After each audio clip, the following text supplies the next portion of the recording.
সোলেমান মৃধা এবার বকুলপুরে ঢুকে সরাসরি দিবাকে প্রেমের প্রস্তাব দেবে। বিস্তারিত জানতে সম্পূর্ণ ভিডিওটি দেখতে থাকুন। আসসালামু আলাইকুম প্রিয় দর্শক, সবার কি অবস্থা? হাজির হয়ে গেলাম দীপ্ত টিভির নিবেদিত বকুলপুর সিজন 2 এর 771তম পর্বে কী সব ঘটতে চলছে তার অগ্রিম খবর নিয়ে। এই পর্বটি আসলেই কেউ মিস করবেন না, কারণ এই পর্বে আপনারা দেখতে পারবেন সোলেমান মৃধাকে দেখা যাবে সে এবার রকেটকে নিয়ে বকুলপুরে ঢুকবে এবং হাঁটতে হাঁটতে সামনে দিবাকে দেখা যাবে এবং দিবাকে দেখে সোলেমান মৃধা বিশাল কথার বই শুরু করে দেবে এবং এক পর্যায়ে কথায় কথায় সোলেমান মৃধা দিবাকে প্রপোজ করে ফেলবে। দিবাকে বলবে, আপনি অনেক সুন্দর এবং আপনার কণ্ঠ অনেক সুন্দর, আপনাকে দেখলে আমার অনেক বেশি ভালো লাগে।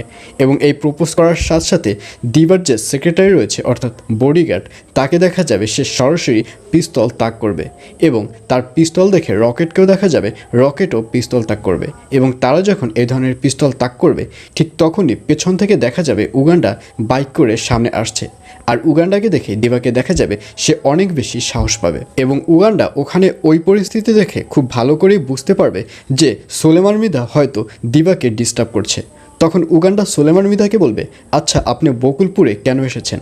আপনাকে কে বকুলপুরে আসতে বলছে? আর এই কথা শুনে সোলেমান মৃধা বলবে, কেন বকুলপুর কি তোর বাপের? তখন সোলেমান মৃধার কথা শুনে উগান্ডা বলবে, বাপ তুলে কোনো কথা বলবেন না। তখন সোলেমান মৃধা বলবে, তোর বাপকে আমি উপরে উঠে একটা আছাড় দিব। আর এই কথা শুনে উগান্ডা বলবে যে তাকে আমি বেঁচে থাকা অবধি কিছুই করতে পারবেন না। তখন সোলেমান মৃধা বলবে, ও আচ্ছা, তাহলে তো তোকে শেষ করে দিতে হবে।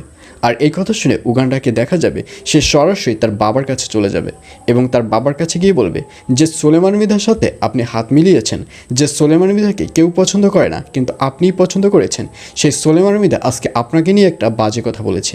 সে বলেছে আপনাকে নাকি মাথায় তুলে সে জোরে একটা আছাড় দিবে। আর এই কথা শুনে আব্বাস বেগও খুব ভালো করে বুঝতে পারবে যে সোলেমান মৃধা সামনাসামনি তার সাথে ভালো ব্যবহার করলেও পিছনে পেছনে তার ক্ষতি করতে চায়। এইসব ভেবে আব্বাস বেগ এবার সিদ্ধান্ত নেবে সে আর সোলেমান মৃধার সাথে হাত মিলাবে না।